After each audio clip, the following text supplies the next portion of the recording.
Fin décembre 1944.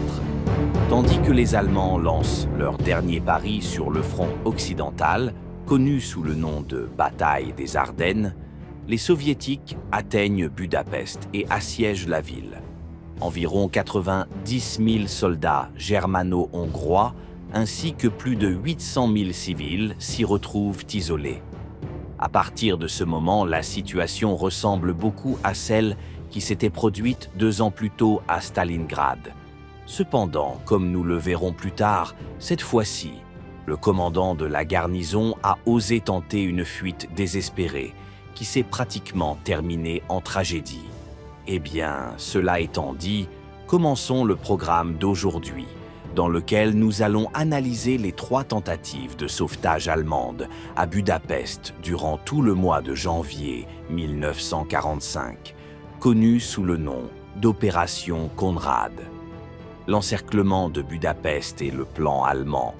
Lorsque, à Noël 1944, les Soviétiques encerclèrent la capitale hongroise, les Allemands avaient la quasi-totalité de leurs unités offensives engagées sur le front occidental. Parmi les rares unités disponibles se trouvait le 4e corps Panzer SS du général Otto Gill, composé des divisions Waffen-SS Totenkopf et Wiking. Ce corps blindé se trouvait dans les environs de Varsovie, où il avait participé les mois précédents à des combats acharnés pour défendre la nouvelle ligne de front sur la Vistule. Bien que les rapports indiquaient que les Soviétiques étaient sur le point d'attaquer ce secteur, lors de ce qui serait connu sous le nom d'offensive Vistule-Oder, les Allemands n'eurent d'autre choix que d'affaiblir cette zone pour envoyer le 4e corps Panzer SS en Hongrie. Les divisions d'élite allemandes mirent environ 1 semaine pour être transportées par train jusqu'aux environs de la ville de Komárom, située à environ 75 km à l'ouest de Budapest. Une fois sur place, les Allemands disposaient de 2 options pour atteindre la capitale hongroise. Attaquer directement à l'est depuis Komárom, traversant 2 systèmes montagneux. Se diriger vers le sud jusqu'aux environs du lac Balaton et lancer l'assaut depuis là-bas. Bien que ce secteur soit dépourvu de montagnes, la distance était plus longue et de nombreux canaux pouvaient ralentir considérablement l'avancée des blindés. Finalement, il fut décidé d'attaquer à travers les montagnes de Wertz et de Gerex, car cette route était la plus courte et permettait un lancement plus rapide de l'opération.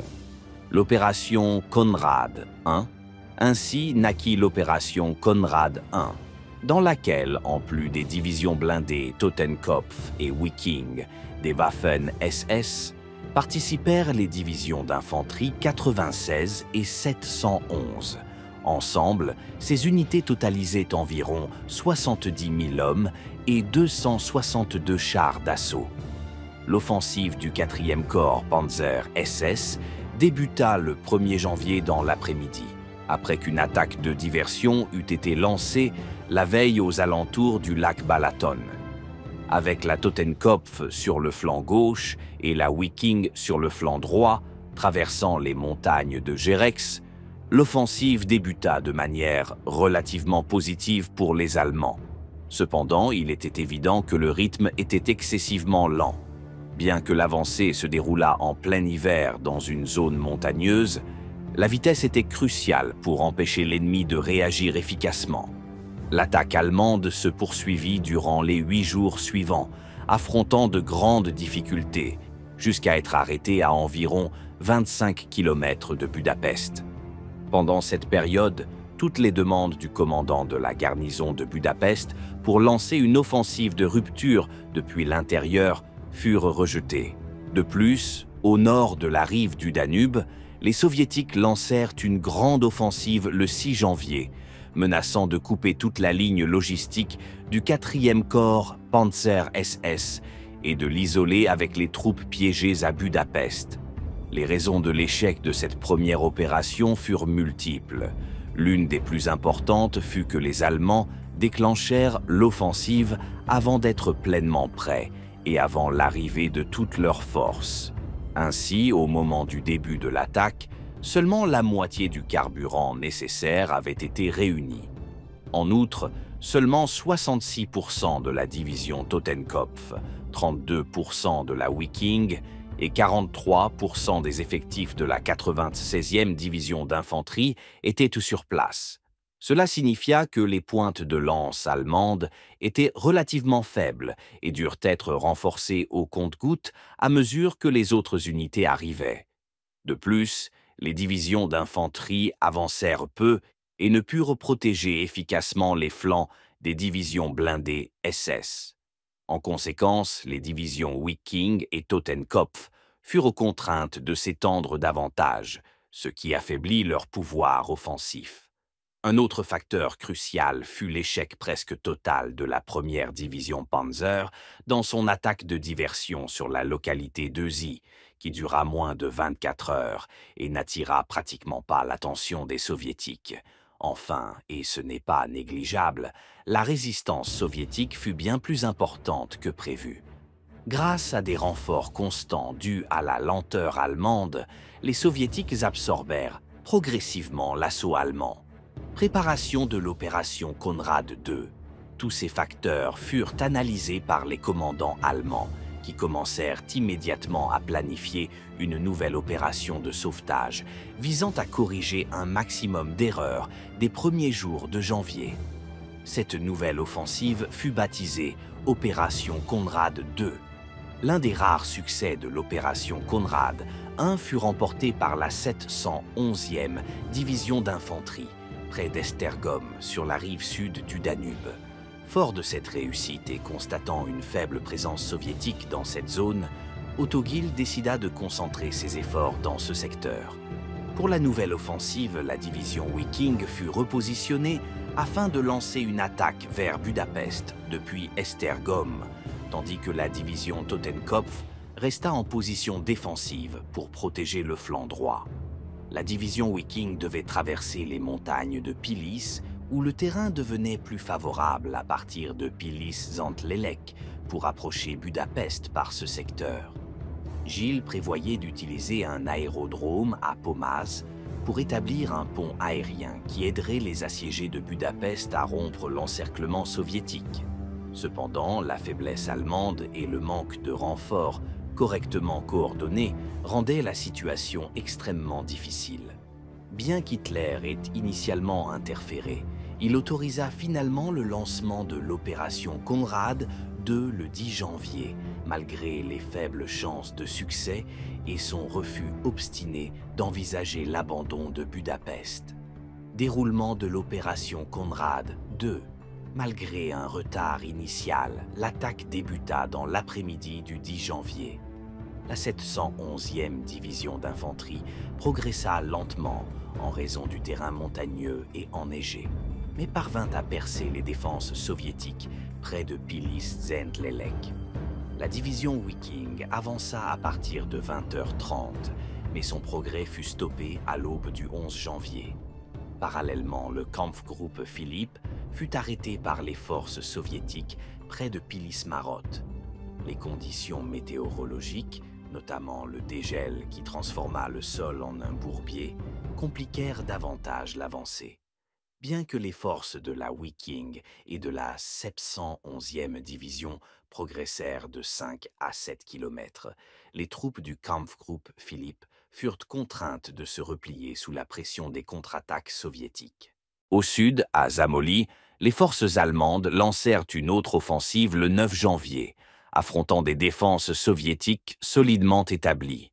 Malgré une avancée initiale, les contre-attaques soviétiques et les mauvaises conditions climatiques stoppèrent l'avancée allemande. Le 11 janvier, il devint évident que l'offensive de la Viking nécessitait davantage de soutien. Hitler proposa de suspendre l'opération et de redéployer le 4e corps Panzer SS à Zamoli. Mais Balck, commandant de la 6e armée, décida de poursuivre et ordonna à la division Totenkopf de rejoindre l'attaque. Cependant, la situation de la Totenkopf n'était pas favorable à une progression significative. Le 12 janvier, La division Viking continuait de combattre à Pilis-Zankerest, mais les ordres reçus par son commandant, Otto Gill, étaient confus. Gill craignait que Hitler ne soit mécontent de la lenteur de l'avancée et que l'offensive soit suspendue. Il tenta d'éviter cela en contactant Himmler pour demander davantage de temps à Hitler.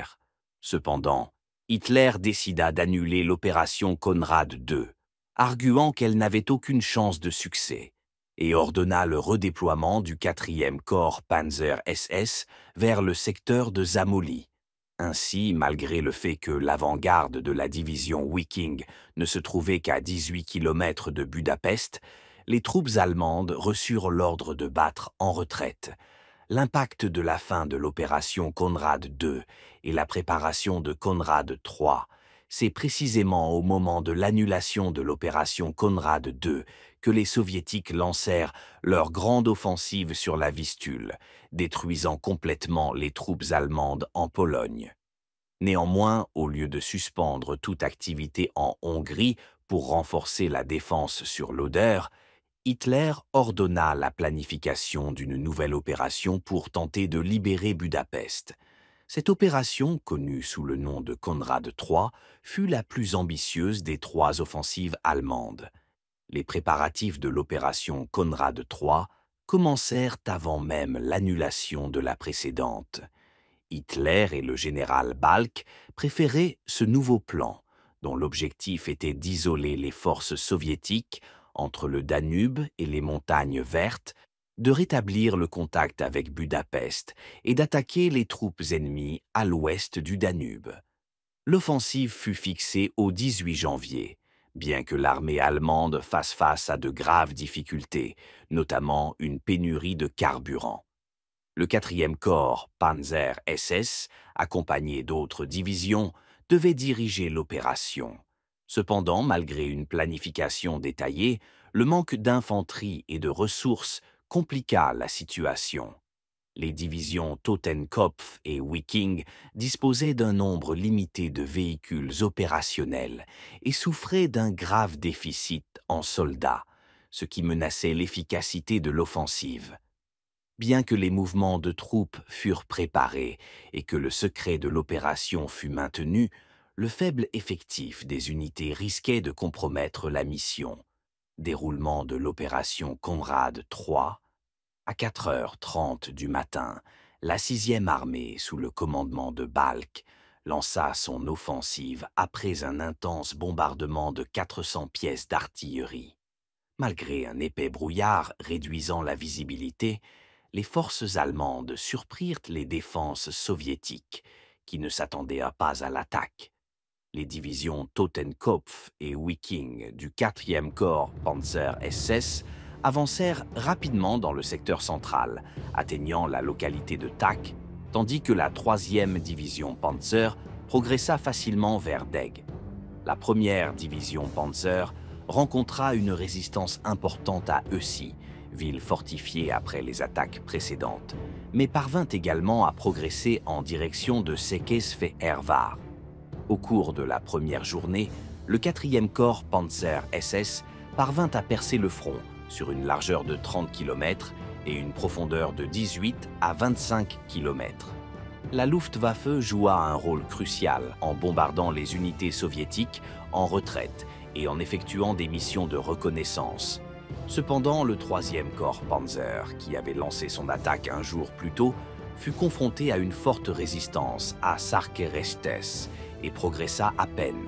Malgré le succès initial de l'offensive, la situation à Budapest devenait critique pour les troupes allemandes et hongroises, qui perdaient du terrain dans la partie orientale de la ville. Cependant, l'attaque allemande força les Soviétiques à concentrer leurs forces pour contenir l'offensive, allégeant temporairement la pression sur les troupes encerclées.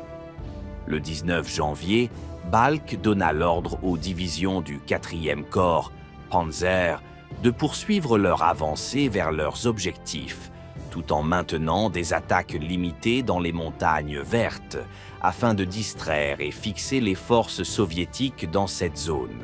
En outre, Balk ordonna aux troupes encerclées à Budapest de se préparer à une possible retraite vers le sud-ouest. Aux premières heures du 19 janvier, les conditions climatiques favorisèrent les forces allemandes, avec du brouillard et des températures froides qui compliquèrent les missions de reconnaissance de la force aérienne rouge. La division Viking avança rapidement, prenant les villages de Kisslang et Sarost et se rapprochant du Danube, tandis que la Totenkopf rencontra des difficultés initiales pour relancer son offensive en raison de la nécessité de réparer des ponts, bien qu'elle parvint finalement à avancer près de Seregeliye. La première division Panzer réussit également à protéger le flanc gauche de la Totenkopf, bien qu'elle ne parvint pas à prendre la ville de Székesfehérvár, qui restait aux mains des Soviétiques. En revanche, la 3e division Panzer réalisa une avancée significative, atteignant Dunaújváros, divisant ainsi les forces soviétiques. Balk se montra satisfait des progrès, mais son optimisme le poussa à donner l'ordre de mener des attaques plus agressives vers le sud, pensant que les forces soviétiques étaient épuisées. Cependant, les Soviétiques commencèrent à mobiliser de nouvelles unités pour répondre à l'offensive allemande. Le 20 janvier, l'avant-garde des divisions Totenkopf et Viking se trouvait à 50 km de Budapest, espérant atteindre rapidement la capitale hongroise. Cependant, les Soviétiques, réalisant les intentions allemandes, lancèrent une contre-attaque qui menaça le flanc gauche de la 3e division Panzer, ce qui suscita des inquiétudes parmi les dirigeants allemands. Les mouvements des troupes soviétiques indiquèrent que les Allemands se trouvaient dans une position vulnérable, manquant de suffisamment de divisions d'infanterie pour sécuriser les zones conquises. À mesure que la journée avançait, la situation devenait chaotique avec des combats intenses et une ligne de front peu claire. Les divisions allemandes durent se replier face aux attaques soviétiques, ce qui entraîna un ralentissement de leur offensive vers Budapest. Le 21 janvier, les combats continuèrent dans l'objectif d'expulser les unités soviétiques de leur position. Les divisions Totenkopf et Viking réussirent à sécuriser leurs lignes de ravitaillement et à reprendre leur offensive vers Budapest. Cependant, leurs forces s'étaient considérablement réduites, avec peu de véhicules opérationnels et un nombre réduit d'effectifs. Malgré les difficultés, l'attaque continua, bien que les pertes et les conditions hivernales aient commencé à affecter le moral et la santé des troupes. Dans un tournant décisif, le maréchal soviétique Tolboudjine fut pressé par Staline de ne pas retirer ses unités, ce qui marqua un tournant dans l'opération, maintenant les soviétiques dans la lutte et prolongeant le conflit dans la région. Dans les premières heures du 22 janvier, les divisions Viking, Totenkopf et une partie de la 1re division Panzer reprirent leur attaque vers le nord, dans l'objectif de traverser la rivière Vali et se rapprocher de Budapest. Cependant, le 4e corps Panzer SS rencontra de graves difficultés, sa capacité de combat ayant été réduite de plus de 50% depuis le début de l'opération. Il ne restait que 142 chars de combat opérationnels sur les 311 initiaux. La division Viking réussit à avancer, mais se heurta à des champs de mines qui retardèrent son avance. Après avoir traversé la rivière Vali et établi une tête de pont, elle se retrouva bloquée en raison de la forte résistance soviétique. La division Totenkopf enregistra un progrès limité et ne parvint pas à répéter les succès du jour précédent, faisant face à un manque de ressources et à des problèmes logistiques. Le 23 janvier, les commandants allemands, voyant que la situation était pire que prévu, décidèrent de reporter une attaque décisive qui avait été programmée pour ce jour-là. Pendant ce temps, les Soviétiques intensifièrent leurs offensives, empêchant les troupes allemandes de se regrouper. Les Allemands furent contraints d'adopter des positions défensives et de faire face à des contre-attaques soviétiques. Le 24 janvier commença avec des températures sous zéro et des chutes de neige, ce qui affecta gravement la logistique allemande, rendant difficile le mouvement des fournitures et le transport des troupes. Malgré la situation critique, les Allemands avaient encore l'espoir d'avancer vers Budapest et de secourir la garnison encerclée. Ce jour-là, la division Viking établit une tête de pont au nord de la rivière Vali. Mais le résultat global fut décevant, car les objectifs désirés n'avaient pas été atteints. Dans la nuit du 24, les dirigeants allemands décidèrent de changer la direction de l'attaque vers le nord-ouest, ce qui entraîna des désaccords parmi les commandants, notamment avec Otto Gil, qui souhaitait que l'attaque continue vers Budapest. Le 25 janvier, les troupes allemandes affrontèrent des problèmes logistiques et des conditions climatiques défavorables, en tentant de réorienter leur offensive, ce qui entraîna une progression lente et frustrante. Pendant ce temps, le haut commandement soviétique préparait une contre-attaque pour expulser les Allemands de Hongrie, intensifiant la pression sur les forces de l'Axe. Dans l'après-midi du 25 janvier, les forces allemandes attaquèrent Petend, qui n'avait pas été capturé par la première division Panzer le jour précédent. Le 26 janvier, au 9e jour de l'opération Conrad III, le moral des troupes allemandes restait élevé. L'attaque de la première division Panzer et de la Totenkopf commença bien le matin, réalisant une avancée initiale de 12 km vers la ville de Vereb, surprenant les soviétiques. Cependant, ils se heurtèrent rapidement à des contre-attaques, en particulier à Vereb, ce qui donna lieu à des combats intenses et à la perte de position par les Allemands. À mesure que la pression soviétique augmentait, les troupes allemandes furent contraintes d'abandonner une tête de pont au nord de la rivière Vali. La situation se compliqua encore avec des problèmes logistiques qui empêchèrent toute avancée significative. Les généraux allemands Balck et Wöhler, frustrés par le commandement de Gil, décidèrent de rediriger l'attaque vers le sud-ouest, mais Gil s'opposa, craignant que cela n'expose leur arrière-garde à une attaque soviétique. Malgré les ordres contradictoires, Gil tenta de retarder le mouvement de son corps Panzer pour mieux se préparer à l'inévitable contre-attaque soviétique. Le 27 janvier, les conditions climatiques sur le front furent sévères, avec des tempêtes de neige et des températures sous zéro, ce qui limita la visibilité et compliqua les opérations militaires.